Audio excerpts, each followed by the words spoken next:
weather was beautiful on this day, and I brought the podcast to the streets. I met up with co-founder of Slow Road Detroit and owner of Ride Detroit, Jason Hall, a true bike advocate. He helped turn a local idea into a global movement. That's how he's earned his crown. And his crown is his helmet. We talk bikes, new ones, old ones, road safety. We talk sneakers, the kind of kicks that carry stories, just like these streets do. Then we went for a ride. We passed landmarks, favorite spots, greet familiar faces, and took in the sights. Each block felt alive. The sound of our chains changing gears and our tires gripping the pavement. The music in the distance bouncing off the concrete buildings. Mufflers rumbling as cars drive by.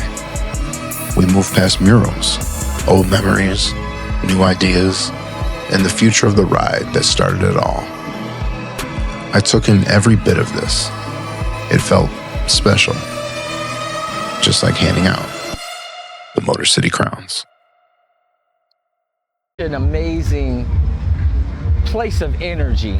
Like, it's really, what it's done already for this area is insane as far as property values, people coming to Detroit, people seeing Detroit in a different light, man. This is something else, man. Something else. Yeah, absolutely. Mm-hmm. All right, so thank you for coming out today, Jason. Hey, man, I appreciate you coming down and have a time here. Yeah, no, man, so, thank you. You're the bike guy. Everybody knows that. Like you were just telling me. You're like, don't get me for this. I'm the bike guy. So you have an incredible bike here. What is this? What do you got on it? And just tell me a little bit about it. This thing looks really, really cool. Yeah, man. This is the Trek Fetch Plus 4. This is their front loader cargo bike. This thing actually can carry up to 550 pounds. And for years we talked about e-bikes being car replacers, and people would always say, well, how am I supposed to come up with some answer for them? But in reality, now there's a true answer to that question. You can pick your kids up in this, you can carry your groceries, and now you can really make the move from gas to electric powered. So in our family, we had 2 gas cars. Get rid of one, now we've got fleet of e-bikes and 1 gas car. The eventual movement is no gas cars. Yeah. And if anything, maybe an electric car, but everything being off that grid. Well, this actually seems pretty familiar to you. I didn't even notice. I bought this off you, was this 5 years ago, maybe? Man, this 6 maybe? I don't know. Yeah. This bike and I, man, went on so many amazing adventures. How long did you have this one before you decided to sell it? I probably 2 or 3 years. And, it's a crazy story of how, you keep bikes getting passed along. I worked with a guy, and, full disclosure, through these trends where, like, times are into bikes. Yeah. Well, he was into bikes, and he bought this bike and never used it. And so one day he came up to me at work, and he was like, hey, man, I got this bike. I'm looking to sell it. I'm looking for this much. And I was like, nah, man, I was broke at the time. But then one day, it dawned on me. I'm like, this dude's rich, so let me throw a number at him that, because really he just wanted out of his garage. Right. And so I threw a number I can't even remember.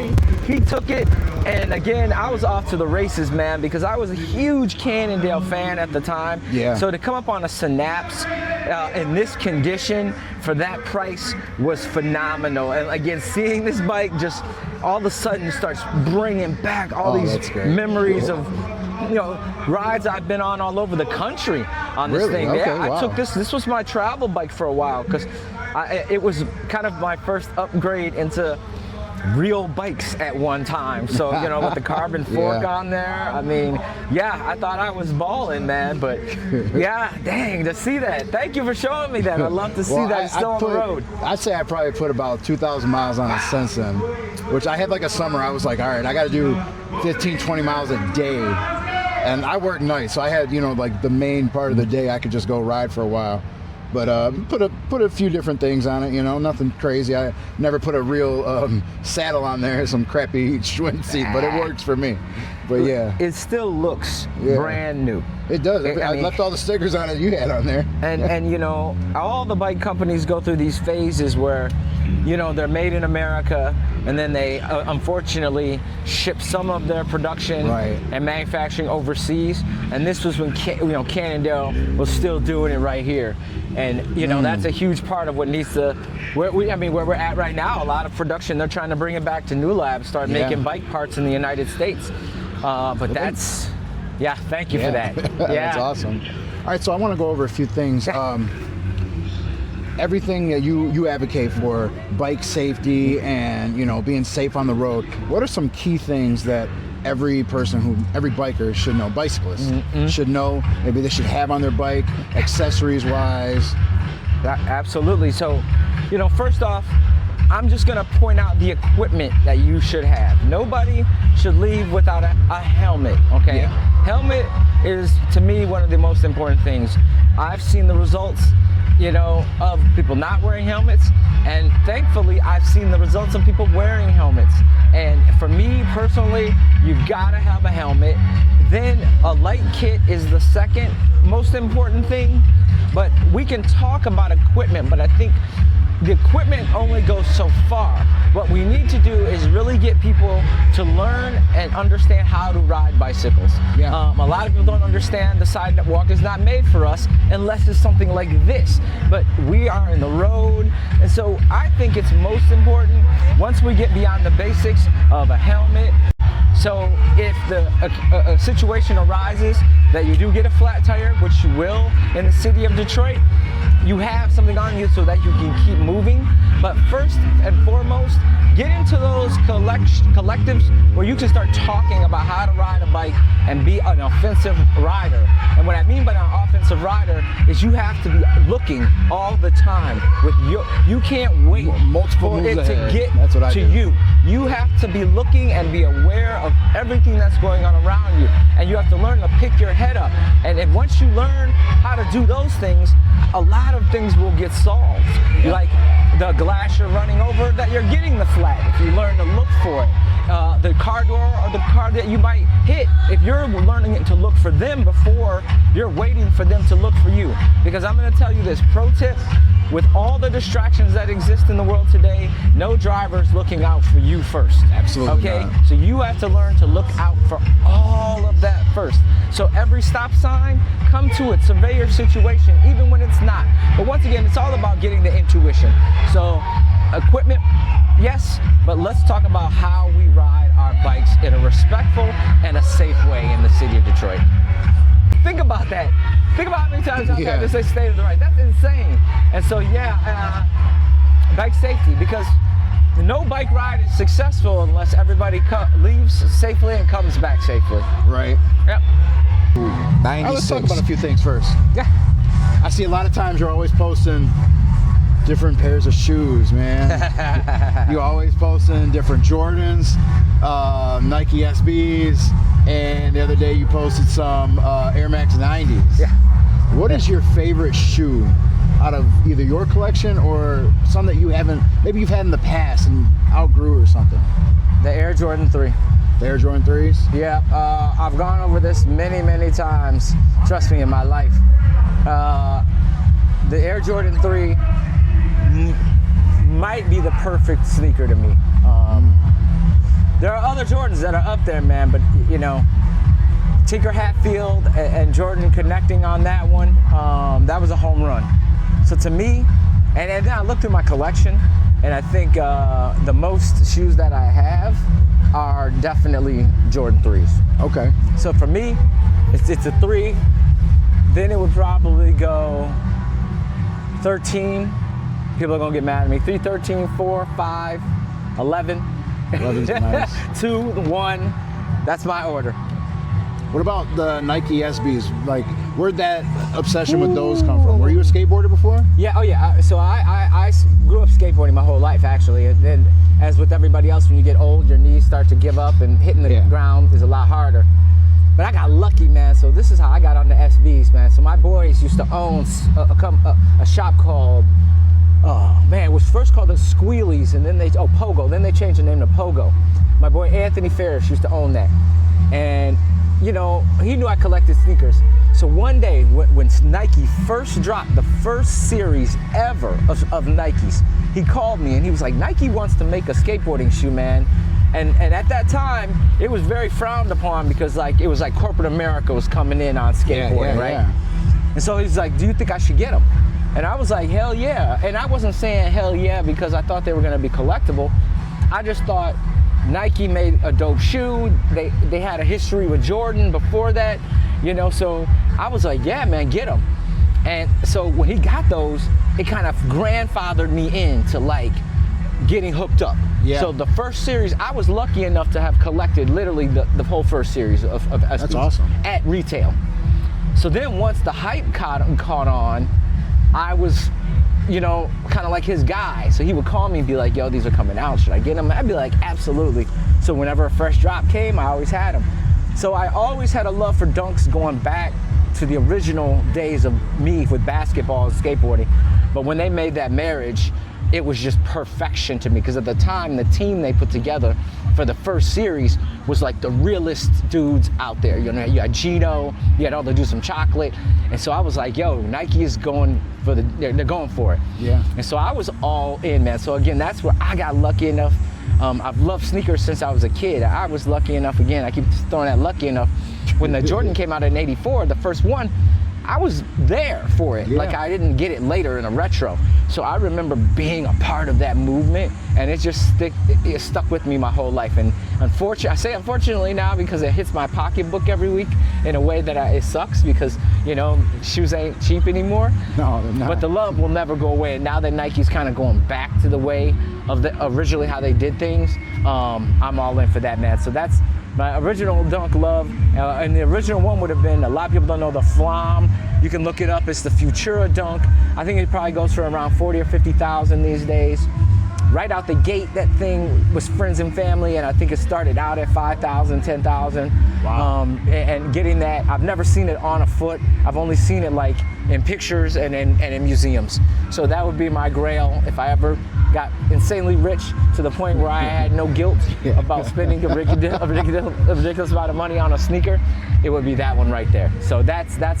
But yeah, man, yeah, I gotta stay fly, man, even though I'm old. So that's you ready to roll, man? Yeah, let's do it. All right. I'm all updated. Updated. Hopefully, the age of AI and internet. Man, Bike's I'm updated. telling you, man, I never thought it would be this way. I work on bikes, and I had a guy's bike once, and mechanically it was ready to go, fixed, but I couldn't get it updated. I had it for 2 weeks in the shop. He had something similar, or was it just like another e-bike? It was just another e-bike, you know? So we're gonna hang it right here, and we're gonna just hit a U-turn right here. Follow me. Watch out for that pothole.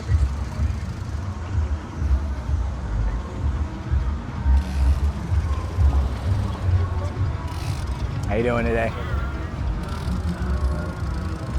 So yeah, man, we'll go check out the new bridge going over. All right. This is like really where I come to chill, you know. Really, it's not super busy yet. I mean, on days like this, obviously a little busier, but like New Lab, like it's always pretty quiet on these days. Let's hang a left. And so, yeah, man, it's a good place to come hang.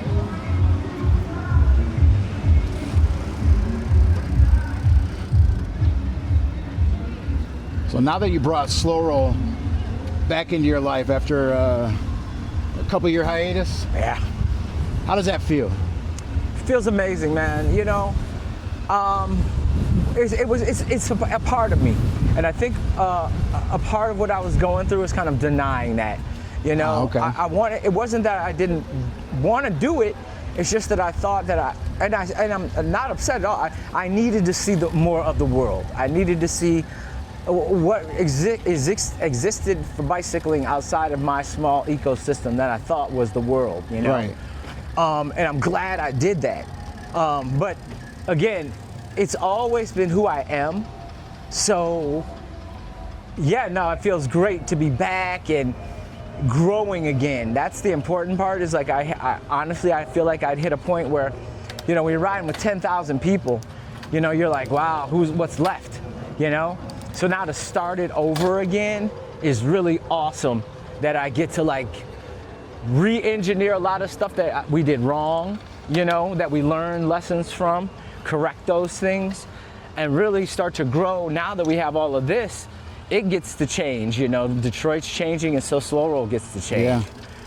Now, you moved the day from Mondays to Thursdays, Yep. correct? Yep. What was the reason behind that change? Was that like strategic, or was it like What's up, bro? just convenience? It's always been about my off day. Even when we started it on Mondays, it was about that was the day of the week we had off. Come on over. Let's go. We're gonna hit the Pike Trail. All right. Actually, we're gonna stop right here for 1 second because I can hear something. I think I know what it is. So we started a ride probably 2 years ago on Thursdays. Okay. Yeah. Again, the reason we started it on Thursdays was because it was the day that we had off, that we had available to do it. Right. And so we did our ride for 2 years, and in that time, it never really grew. And so we were like, what's going on here? And so one day, my girlfriend and me were sitting at home, and people kept saying, when are you gonna restart Slow Roll? When are you gonna restart Slow Roll? So one day, we said, look, what if we just change the name of the ride on Thursday? Yeah. And so we just changed the name, you know. Oh, what was that? Was that me? Yeah, that was, no, that was me. My light came on. I was like, I didn't have anything, but yeah. I'm like, what, is that me? Oh, man. Get out of there, that's what it is. Get out of there. Just gonna put it in my pocket. Who? That's some good content, right? Yeah, right? Nothing How are major. you? Yeah, good. All right, so yeah, back to it. So yeah, we started on Thursday, so we just decided to change the name, you know, because, you know, the name was out there and I owned it since the beginning, so why not try it? Man, the minute we changed the name to Slow Roll, the next week, there's like 500 people, man. And that goes to show you how strong a brand is. Yeah. You know what I mean? Because we didn't change anything but the name. Because people were still coming on Mondays, right, for Slow Roll. No. No? Like, so Mondays were discontinued. There were other rides that sort of had taken its place. Okay. And that's cool. You know, I was okay with that because when I started Slow Roll, my idea was that it was to inspire people to do other things. So when people started rides, you know, on Mondays and Tuesdays, nah, we're gonna go straight. All right. Well, when they did that, I loved it. So no, it legitimately went away, you know. And then COVID was a part of that too, you know. Oh, yeah.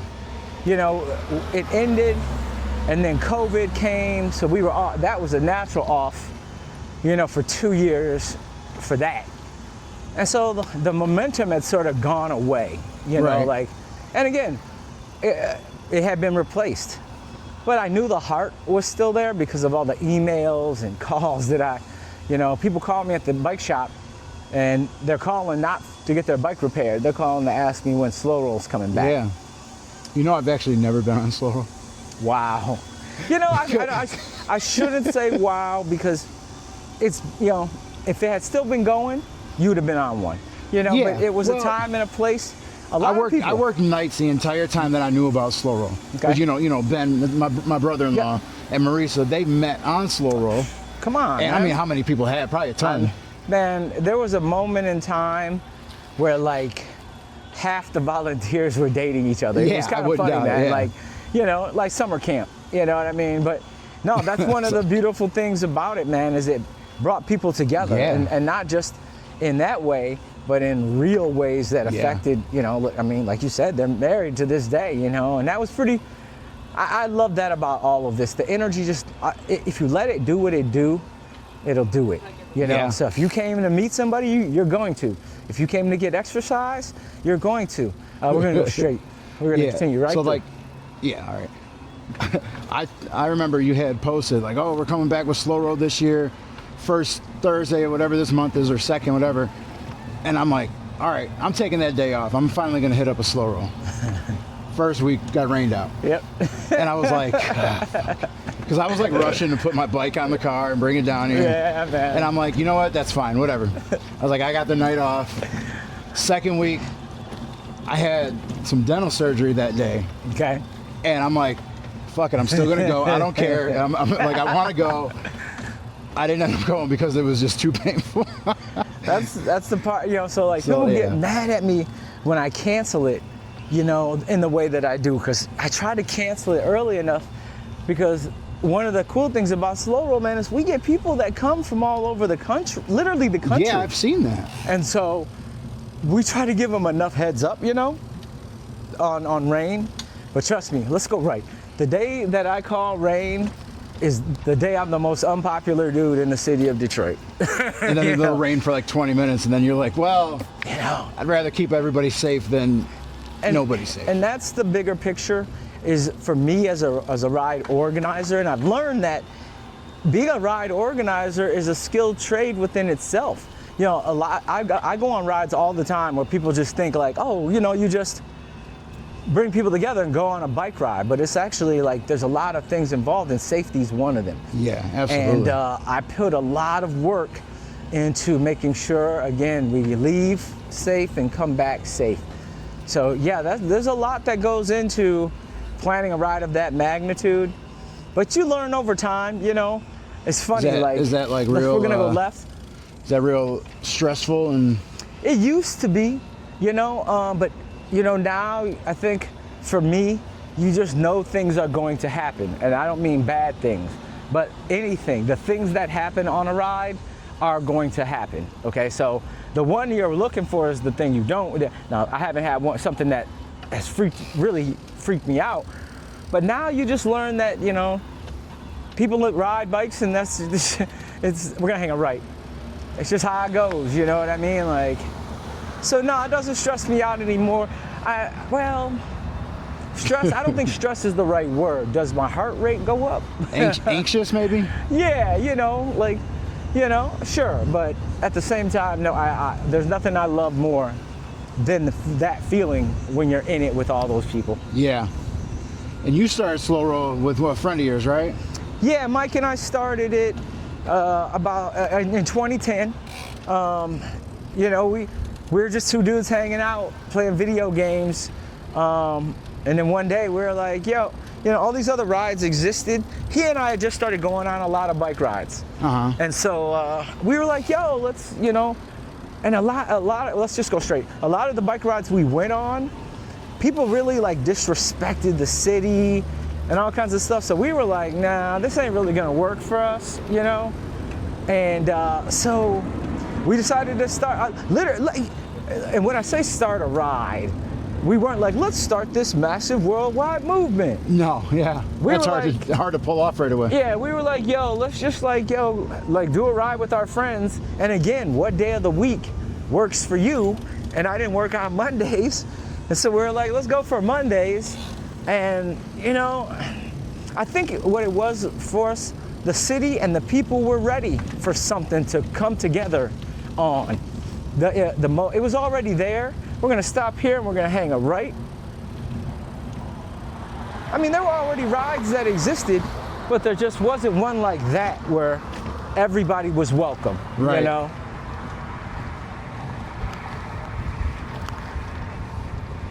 But yeah, 2010, a lot of wine drinking, and I think I just had a lot of time off. But then, we never started it again, and we're gonna wait till these cars get over, and then we're gonna hang a left. All right, come on over.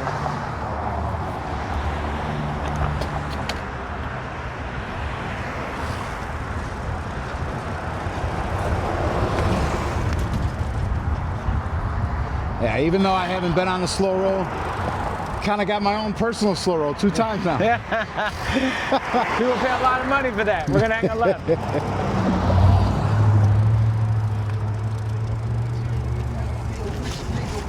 We did a charity event one year. I'm trying to remember what it was. It was somehow connected to the zoo. And, yeah, I remember seeing stuff about that. And you could auction off they asked us, what could we auction off? And I said, well, let me back this up.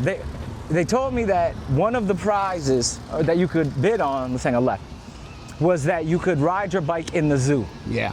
After hours. And I was like, whoa, like I had never done that, So I was like, yo, tell them I'll come on a bike ride with them, they'll get a private slow roll inside the zoo, the first ever.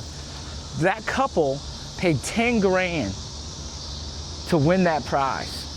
And so paid to win? That doesn't sound right. Well, it's an auction. It was an auction, silent auction. Okay, I thought it was just a raffle. Yeah, no, it was like a silent auction where you could literally hold your card up. And it was for charity, so right. Yeah. And I was like, damn, that's wild. So we did that, and then I did another one, and this one was the American Heart Association. They auctioned it off, and two people were battling, and the top bidder won for $10,000. And they came to me and they said, hey, would you mind doing another one for like $9,000 for the people who got second? So like, that was when I started to realize, not even just then, I mean, keep it real, I had already done an Apple commercial, you know what I'm saying? So like, sometimes it's hard for me to get, but when people explain it to me, I get it, so, but that was the first time I really realized, like, again, how strong the brand was. Yeah. And what we had done, like I was like, wow, dude, but yeah, no, we went riding in the zoo after hours. I always try to set something up that's different than we've ever done. So when the Lions asked us to do a ride with them, I said, only if you let us ride our bikes on the Ford field. Oh shit, yeah. And they said, well, you can't ride them on the Ford field, but you could ride them onto the concourse. Onto the concourse, yeah. And we were like, yep. And we were like, absolutely, like, let's go. That had been real fun. Man. That place probably was packed with bikes, huh? That, and I mean, the places I've taken bicycles is pretty funny, man. Like, it's pretty cool. So I'm into it, being that dude. So you're talking about the Apple commercial that you've done, working with Apple. And you told me a little bit earlier how you were working at Channel 4 for multiple years. 13 years, I think you said? Yeah. How does that feel to be able to have that kind of influence, to land those type of jobs and continue that influence, make it stronger through those jobs? What's wild is I've always been a person who likes to pick things up and learn things. So I really got lucky getting my job at Channel 4 fresh out of school. And I really got lucky getting to work with some of the best people and anchors in the world, in Devin Skillian and Carmen Harlan. Yeah. So, working with them, I mean, Chuck Gatica, Bernie Smilovitz, and not only were all those people incredibly good people, but they were also incredibly smart people. And so when you work around a bunch of smart people and they have great ideas, and they really helped me shape what I am and what this is today. So that in itself, I feel like God puts you, and I don't want to be that guy, but I really feel like you get put in positions and it's up to you to decide what you do with that work. Yeah. And I've never shot a position down. And so, working with Apple to this day, I still talk about it, even though it was 10 years ago. It changed my life, but it also showed me the world in a different way through the lens of bicycling. So I've been incredibly lucky to have, again, worked with some of the smartest, most incredibly media talented people, which of course bled into what I do now. A good majority of what we do comes through what we do through Instagram and Facebook and all of those things. What was that? How did that come about to get to that commercial? The Apple? Yeah, the Apple commercial. And then you had the commercial with, was it Michigan, right? Pure Michigan. So back up. So Apple, that came, I wish I could say how I had something to do with that, but honestly, they called me. I had just done TEDx and spoken at that, and really got my momentum was at really an all-time high. Like I was just, locally I just was doing everything you could do. And then all of a sudden it's like Apple calls. And of course they don't call and say, hey, it's Apple. They just hack your phone. Well, they call and they say, hey, this is a shadow production company that they own. Ah, okay. And they say, let's talk about this. And the next thing you know, again lucky enough to be in $1 million production, that's based around you. And that was the reality of it. Is like when I talk to Apple, I'm like, so how do you want me to talk about the iPad? They're like, this is about you and your interaction with the iPad. Okay. So like, think that way. So that was a phenomenal moment. But Pure Michigan, that wasn't actually, so I don't remember what came first. But again, it's just when you connect with a really great group of people that support you and what you do, it just rolls over and grows. So a guy named Nick, who used to work at Pure Michigan, called me, one day, and like I said, I don't remember if it was I don't remember if it was a commercial first or what we call urban DNA. But either way, my biggest production with them is they called me and they say, hey, we want to shoot this. And it was early in this game of influencer and all this. They said, we want to shoot you and take you to 5 different cities all over to Michigan. Flint, Detroit, Ann Arbor, Kalamazoo, and I think we maybe Traverse City might have been. And so they're like, we're going to take you to all these places, and we just want you to like eat, drink, ride your bike, do what the locals do. And I was just like, what are you talking about, This is what man? I do anyways. Like, what? And so again, I didn't know, influencer didn't exist. Yeah. And in my world, it still kind of doesn't, but that was my opportunity to like go out and get my feet wet in the tourism again. And I've been led in a direction that all arrows point to tourism and being Detroit's ambassador. And that taught me to go to places in Michigan and explore them and see how beautiful Detroit is. Like, Detroit is like Michigan, one of the greatest states. We have all 4 seasons here. We get to do everything, and it all exists within our state. And working with Pure Michigan really opened my mind up to that. And that made me a traveler. So again, like, you start to get put in these places. Then they called me, and it was funny, I did a voiceover for them, and I completely forgot about this voiceover. And they called me and they were like, you're the new, they were joking. They're like, you're the new Tim Allen. Because Tim Allen had been their Pure Michigan guy until that moment. And I did a voiceover for them. So you'll hear it every now and then. I don't think I knew Tim Allen was that guy. Yep, Tim Allen was Pure Michigan for a long time. He might still do some stuff, but at the time, I was cheaper, and hotter in the street. You know what I mean? It's all right. You don't have the star power like that. I was hotter than Home Improvement at the time. So, man. And another company that's really helped me. Come on, get back over. This guy's trying to get by. Yep. Thought he was getting by over there.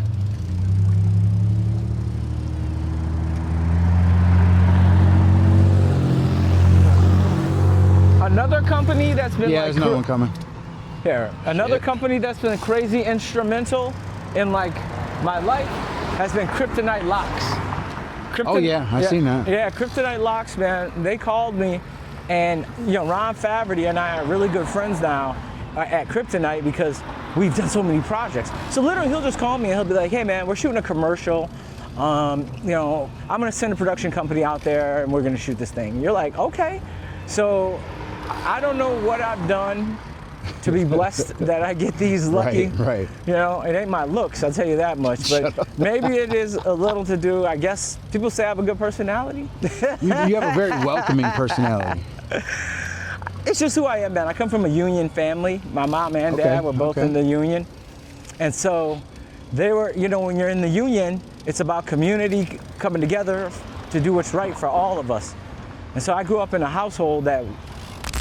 This episode of the Motor City Crowns podcast is brought to you by Dequindre Detroit, a worker-owned business crafting high-quality, sustainable goods right here in the Motor City.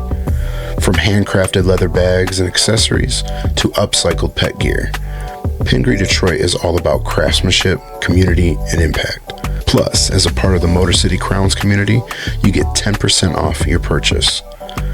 Use code CROWNS at checkout. That's CROWNS at checkout. Shop with purpose at PingreyDetroit.com. Now back to the show. It came off on me. Yeah. So I'm a union kid. I don't belong to a union because I don't have to, but I would, I think they're still definitely necessary. They're necessary, they're useful, they're let's go around. Powerful when they need to be. Yeah, But I'm lucky enough to, again, all the cards really fell into place for me. You grew up in a union house where your mom is the president of the local union. Oh, wow. So you get to go to meetings with her when you're a kid your whole life, okay? So public speaking just becomes regular because you watched your mom do it, your mom and dad do it your whole life. Yeah. And so then, you get these opportunities, and you also grow up in these houses where my mom's like, don't ever squander an opportunity. And so all of that stuff played into hopefully what my daughter becomes, but what I am today is just don't, whenever I speak to kids, I'm like, don't squander an opportunity, and everything's an opportunity. Man, has this place, I try to not be that, man, has this place changed, old guy. But man, dude, it has, you know what I definitely. mean? It has. Every time I come down here, I'm like, when did they pop that thing up? You know what I'm saying? So let's go back to some of how you did Ride Detroit tours. Mm-hmm. What are some of your favorite places to take tourists, maybe that are from out of town or even, farther out in the Metro Detroit area? So first off, I'm a purveyor of pizza. I love pizza. Oh, yeah. So my favorite tour is going to be, believe it or not, my pizza history tour, because I love to set the record straight. Okay, people need to know Detroit has the best pizza in the world. I'm not saying in the country, I'm saying in the world. And I love when people come here and experience it and they're like, what? So for me, anytime I can change people's minds or open them up to something new, that's when I'm at my peak. Let's hang a left onto the cut. All right.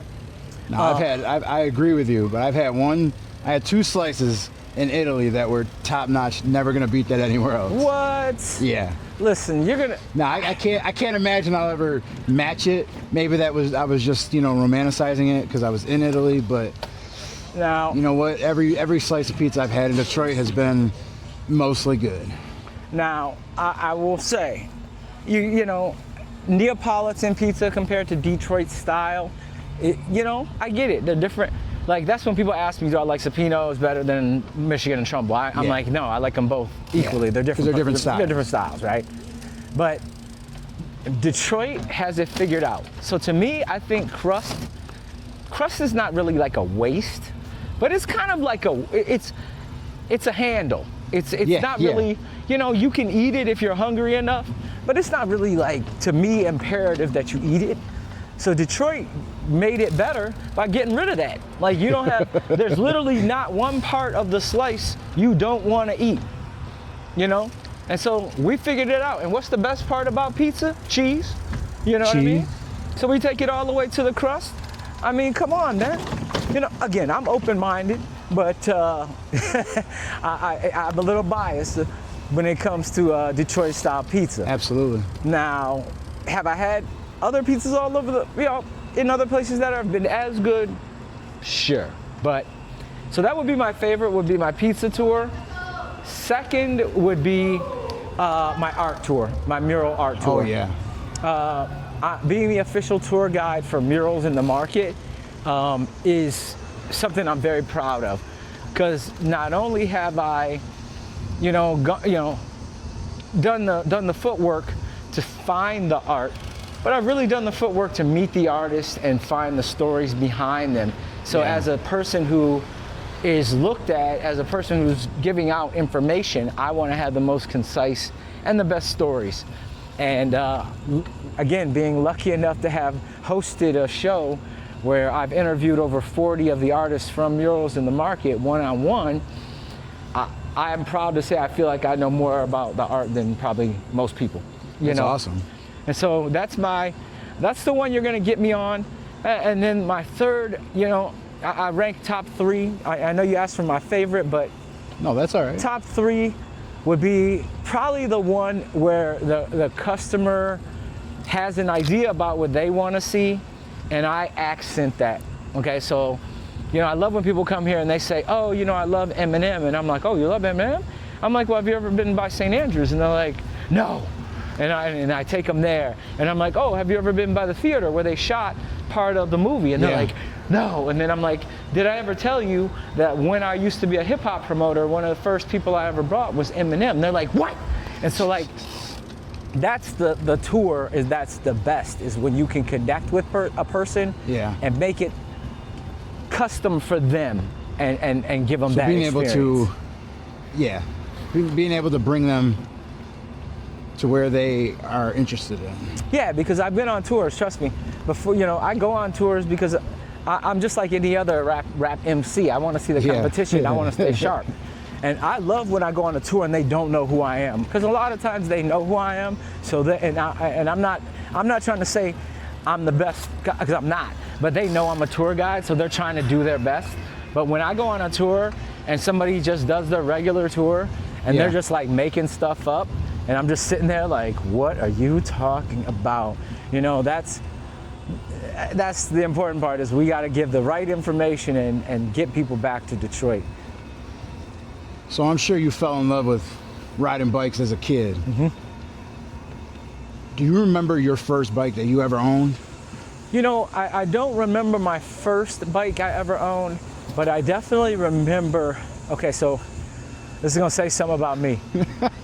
I used to get a new bike every year. Like, it became kind of a weird, once I got out of toys and got into bikes and skateboards, that was really everything. So I don't remember my first bike, but I will tell you, I remember my first series of bikes. Kmart used to make these bikes called the Trax, Traxx. Yeah. And so like, I think my first, what I might have beat up on or considered or wanted to be a bike would have been one of those. And then went up to Huffy. But I only did Huffy for a second, because as soon as I saw what Schwinn Stingrays were, that was a wrap for me. Like, you put the mags on the Schwinn. So the first name brand bike I can remember was a Mongoose. Yeah. That was my first name brand, okay? My first like dream bike that I really beat my parents up to get was a Dynamo from GT. Okay, I mean a dyno. Like everybody wanted a dyno, you know what I mean? Like, that was the end all be all. So a dyno, not dynamo, dyno. Yeah. And so like, that was it. But then after that was Schwinn. Do you remember the first bike you ever bought yourself? Yeah, it was a, what's up? It was a GT mountain bike. I can't remember the model of the mountain bike, but it was a mountain bike, and it had this thing called the triple triangle, which was this the way where your frame met, like under the down tube, and everything came together was like in this crazy triangle, and that was like the hot technology at the time. Oh, wow. And so that was the first bike I spent money on. I think it was like $450. And then right. I thought it was hot shit though. That's the first bike you're buying. Yeah, that's a lot for. I thought I was. I'm assuming probably it was your teenager. I mean, my parents probably spent definitely more than that on bikes. Really? I think a dyno. What up, dude? Jerry. Around that time was probably $300 or $400. Okay. So. Well, we got a crowd up there. Right? What is going on in Detroit today? What are we riding into? Okay. Oh, it's the house party. Oh. So yeah, every Sunday. Man, this is crazy. Yeah, every Sunday they do a big ass house party. We're gonna have to stop. I gotta put the camera up, man. Right. But yeah, those are my first and what's cool is that now I don't pay for bikes. You know, right. Like you work for Trek, you get lucky enough to earn situations. So that's how I stay kind of current on my bikes now. But I went through it. I had a problem like everybody else. Hang on, let me put my camera up. What's your earliest memory as a kid on a bike? Man, there was I wanted a bike for my birthday. I wanted like a dirt bike, and my parents bought me like this cheap cruiser, like Kmart bike, and all my friends man, we were little assholes. This house had a tree stump that had been cut, and it had made like a natural jump, but it was like right next to these people's window of their kitchen. And so we would like, you know, hit this jump all day. And I just remember like wanting to destroy this bike so my parents would have to buy me a new one.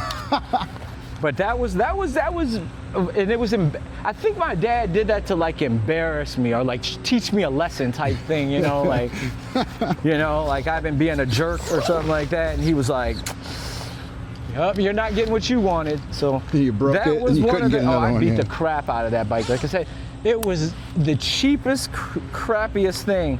It was maroon. I remember it like it was yesterday, man. I had a maroon Mountain Goose that I broke too. It was maroon and yeah, man, straight up. Like I said, that thing was awful. I don't even really know what happened to that bike. You know, like a lot of bikes, you're like, I remember that bike because I think I just set on fire. I don't even know. I remember I got a couple bikes, you know, passed down from my cousins. And then that got farther down to like other cousins. Ooh, watch out. Hold on. Yeah, I think that was the first time for real that I ran the like, my bike got stolen scam. And just like made it disappear. What up, though?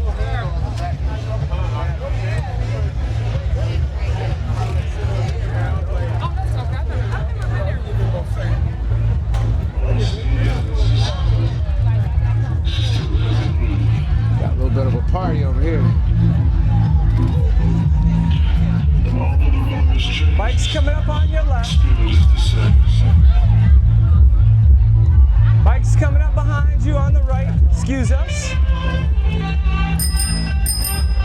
Excuse us, thank you. Excuse us. Excuse us. Sorry.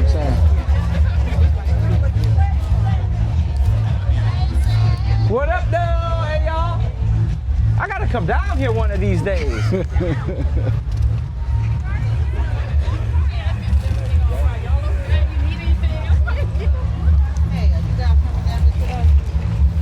Cool experience right here. Oh, okay. They were like, where were y'all? We're gonna go left and go up the path. Absolutely. So you were talking about your favorite pizza spots, or your favorite. You just said you love pizza, Detroit pizza. What are your favorite pizza spots or favorite restaurants at that? Definitely. Well, you want to roll? Yeah, go ahead. Yeah. Definitely Michigan and Trumbull. Get away, lady. What Nate's done in Detroit with pizza is pretty wild over in a short amount of time. Nate and Kristen are actually originally from Detroit. Moved to Pittsburgh. Had the opportunity to come back.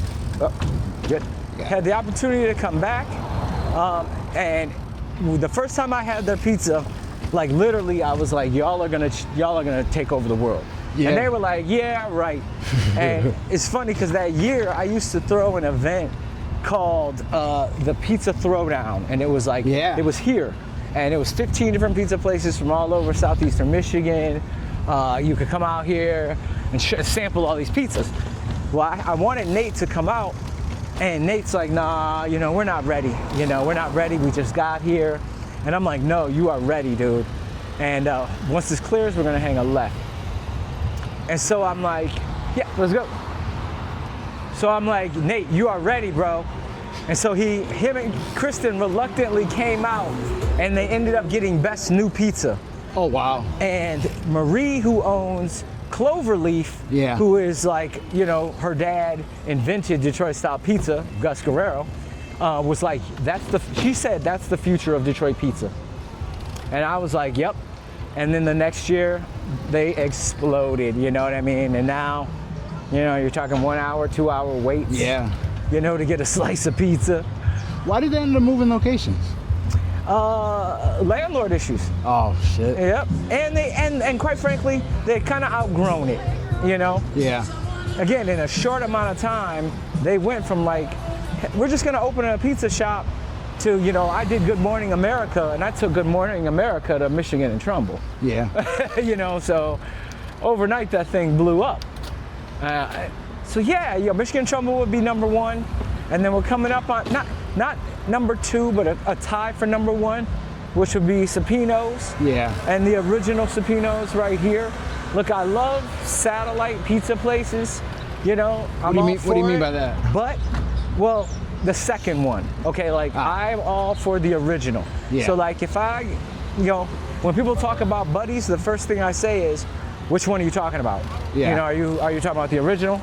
Because I don't think I've ever been to the original Buddies. the OG on 6th and Conant it's not a different experience, but it is, because the dude who's been making the pizza there has been making it for, you know, 40 years, literally. That's a side of town a lot of people don't even go in either. You wouldn't go there unless you were going to Buddies. Yeah. You know, and that's how they survive, because people do come to go to Buddies, you know, right? And so, but if you go to like the Farmington Hills Buddies, Yeah. you know, Or the Warren one. Yeah, you know, there's this thing I call the non-caring high school student. And what the non-caring high school student is, they're just like, look, man, I just work here, you know, after school or on the weekends. I don't care. It doesn't have the same care into the product. Yeah, they're like, I don't care if there's too much Looking right or cheese. straight. Yeah, right. Right turn. You know, I don't care if it's got too much cheese or not enough. You know, what I say, the best time to deal with the non-caring high school student is right before close, because they don't want to wrap anything up. So if you go get a pizza, they're putting all the cheese on it, all the pepperoni on it, like everything on it. You know, what up, Arnett? And so, you know, that for me, I don't like. I'll eat a satellite spot, but anytime I can go to the original. And I'm not trying to be an elitist, but I do. I try to just stick with. When it comes to pizza, there's nothing wrong with being an elitist. You know what I mean? You know, We got elite pizza here in Detroit. we have elite pizza, but I'm also the guy who will order a hot and ready, and people are like, "What?" Look, I grew up. Let me defend you. I grew up.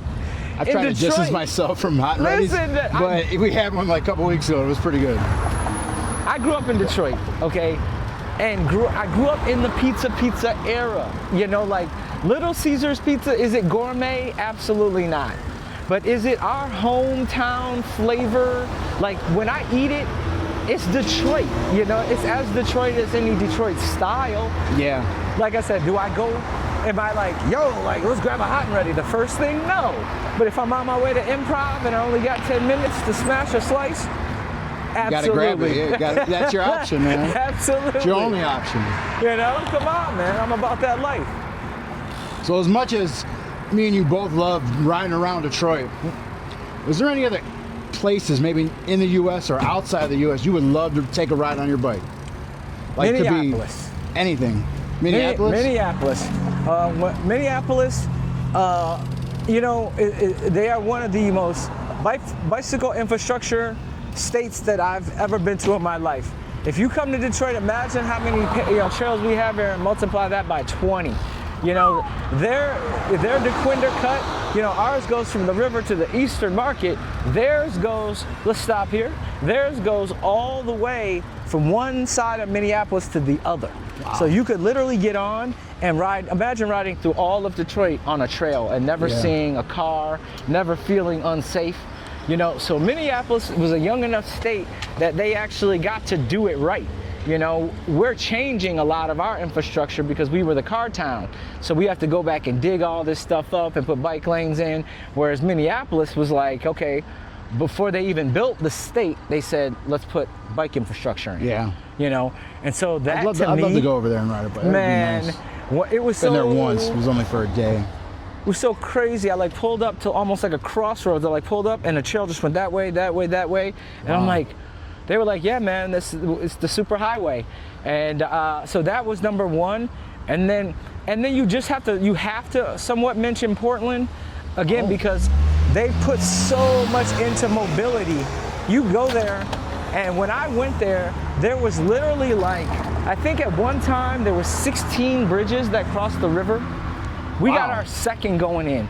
And this was years ago. Sounds like Chicago. And many of them were already pedestrian only and bike only.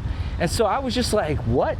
And then so they were just, okay. I mean, and you see entire green lanes, whereas like here, you know, we've got a part, but like imagine this whole lane being green for bikes, you know, and people I'm in getting the middle it. of Gratiot right now. Yeah. You know, and people get it. And so those two places were great. Detroit, we're working on it. I think we just have to I can tell you when Slow Roll was at its like peak and everybody was into it, Yeah. it was beautiful. Even the car drivers were like, yeah, we got to get back to that. You know. How many riders do you think you're averaging now? Oof. I'm weird about numbers. I always try to undershoot. So I would say, Think you're hitting the grand? I think on days we have hit 1,000. Yeah, you know, I think we're hovering around 600 or 700 these days. I think next summer, you know, we've learned in the past that every summer you grow more, and we've added a lot of infrastructure to it that didn't exist before. So by next summer, we'll have a new permanent spot to leave. We'll have bike rentals. We'll have, you know, a lot more set up, and then we'll be able to really capture that data. Awesome. But this year, I would say probably, again, I always want to say more, and then I also believe that if you say less, you'll get in less trouble. Right. Yeah. If I start saying 5,000 people showed up, the police are gonna be like, what?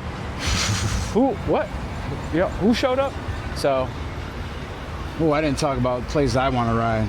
Yeah. So two are gonna be places I've never been, or two are gonna be places I have been, and one place I haven't. Okay. So, one would be Sydney, Australia.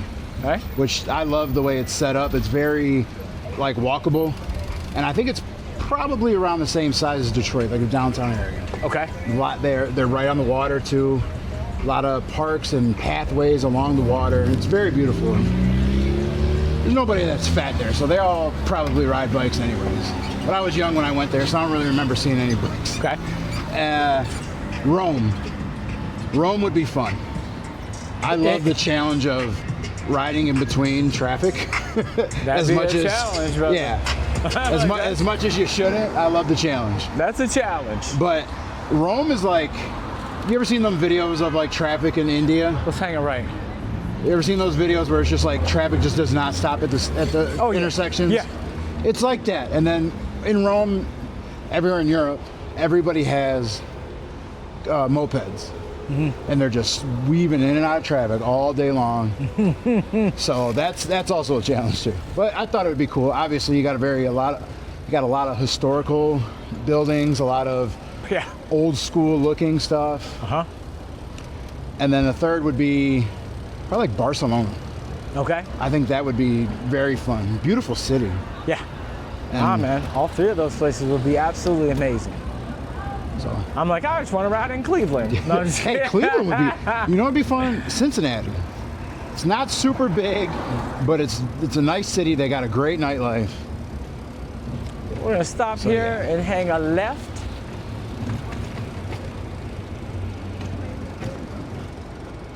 Cool, let's go. You know, I'm usually riding my bike with so many people that there's all these spots we get to go in now. You know, like, because usually when I'm with Slow Roll, I'm like, well, we're gonna avoid that. We're gonna avoid that. Definitely not gonna go here.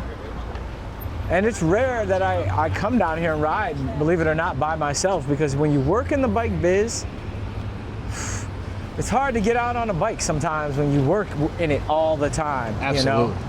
You know? And, you know, especially down here.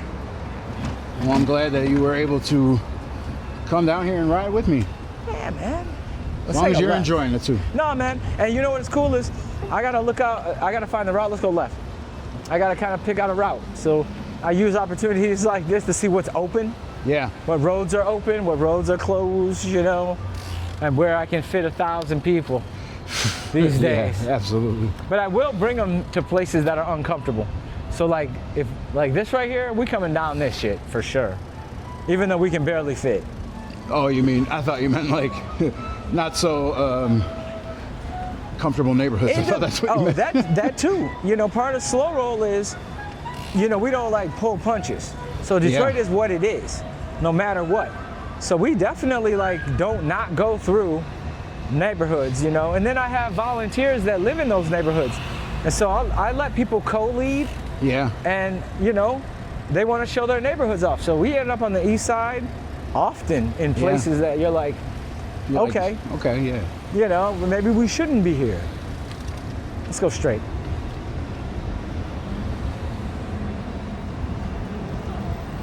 Yeah, I've never been a cater to the people like person.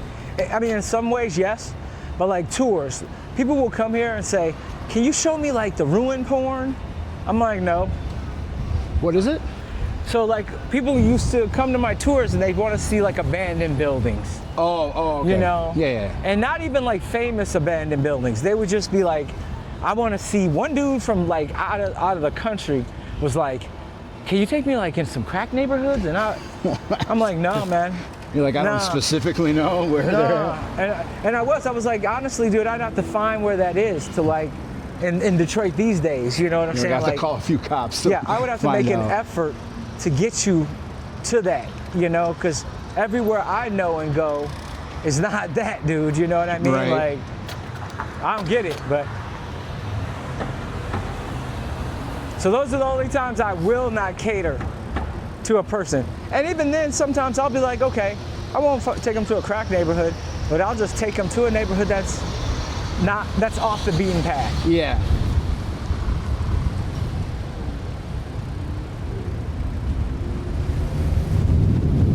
Do you have a specific route that you like stick with every time you do slow roll? Or No. every time you want to come down here? I know you like changing it up, but is there one you're like, I really enjoy this because it hits every part of what I like about the city, maybe every part of like a good smooth concrete, you know? Well, every week we go by, we come through downtown. Yeah. Because we like to, as we call it, say hello. So we like to come down here and remind people that a bunch of us ride bikes every week, you know?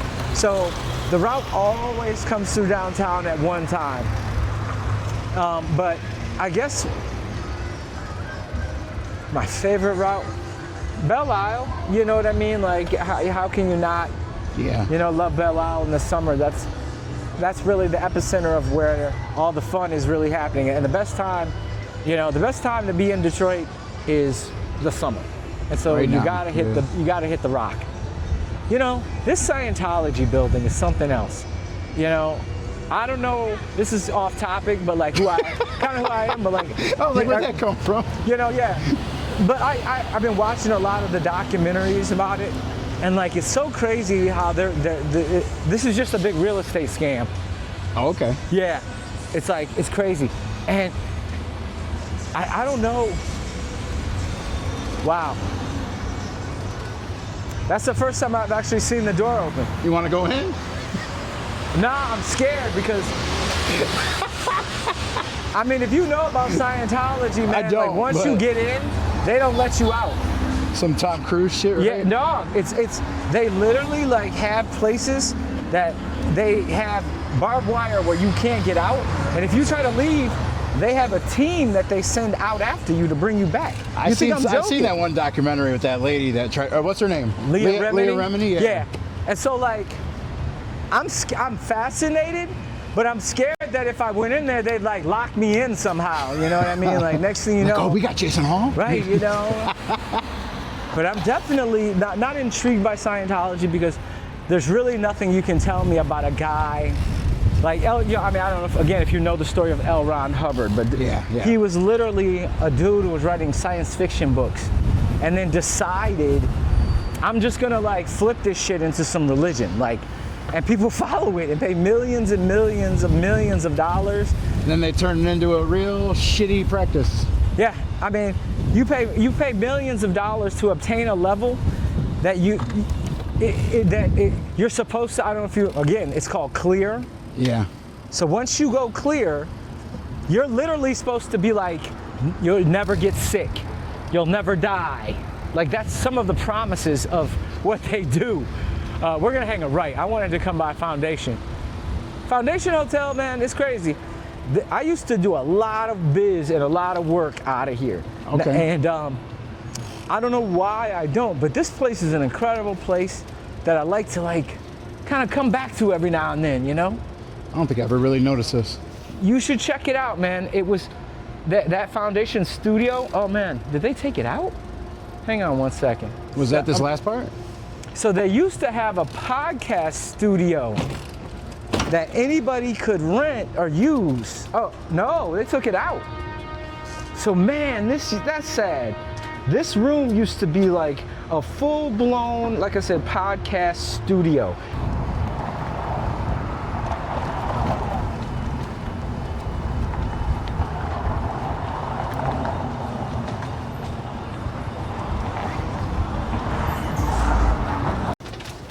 Detroit ain't what it used to be, man. It's definitely, you gotta pay to play, as they say, you know what I mean? Like, I remember when drinks started being like $10. Yeah. And we were like, what? $10? Now they're like 20, you know what I mean? But like, that's how it goes around here, you know? Right. Like, I'm glad I don't drink anymore. I rarely drink. It's an occasional thing. I stopped drinking, man, and I tell you what, 3 years later, I went half on a house with my girlfriend. Like, that's how much money, and I'm not even joking. That's how much money that I was spending on drinking and partying and like going to clubs and like the clothes to wear to the club. Like, that much money. Like, once I removed all of that, then last year, we bought our truck cash. Oh, wow. Like, I'm telling you, man, like, you know, and no one could have told me shit, you know, when I was doing it. If you'd have told me, Jason, you know, like, you're wasting so much money. Come on. Going on, Wilbur? Yeah, so we're going to avoid the track. Yeah. I think that's a friend of yours. People forget. Wait a minute. People forget it says something right here. Power to the people. Yeah. All right, we're coming up on M1, so either cut the track over here but don't go in it. Oh, I know. I think I fell in it about 10 times now. Oh, really? Yeah, I lost my balance there. Yeah, probably about 10 times. One time I almost got hit real bad, but pulled it out just in time. Not by the train, by a car. One time I fell down in it. That's the downside of this bike. Those little thin tires, for sure. I think that's one of the main reasons why Ben got the gravel bike, the wider tires. And you know, I'm as I've learned, I mean, they're just more versatile when it comes to that style. Now, here, come on this way.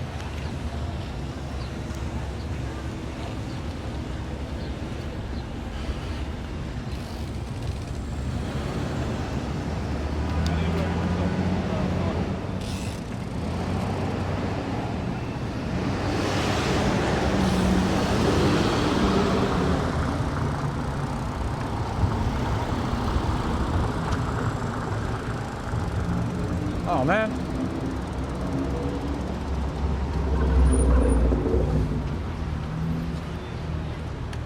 I gotta get in here, but I want to get in when no one's in there. Right. Well, oh, that's it. Oh, yeah. All right, follow me. I didn't realize it was right here. Yep, follow me. We're gonna cut across these tracks again.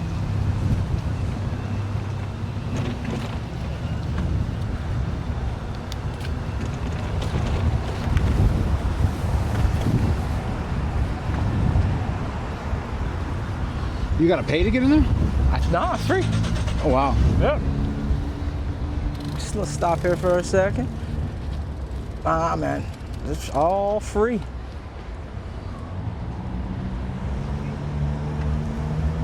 That's pretty cool. Yeah. Who did that? Like, what was it, like a... Library Street Collective, the art gallery that's in the Belt. Yeah. Yep. That's pretty cool. They really do some cool. Did you ever go by the one where they brought the balls in? Yeah. That was awesome. I love that it's always something interactive. I think that's the best part about Detroit art. Everything, each person has their own way of putting together a show that just, it's either interactive or if it's like abstract or just something you can buy like a print of, you know, like it's great. Those guys, they've done a lot. I mean, have you been to Congregation? I mean, not Congregation, but the Shepherd yet? No. Over on Jefferson? I've not been there yet. Like I said, all the stuff they're doing, what's cool about it is it's for the people. Like, everything they've done is like a new place. What up, though? It's a new, like, restaurant bar, but it's also a new art installation that, again, is accessible to people. Because a lot of times, art isn't, you know? Absolutely, no. That's another part about it. And so that's rad.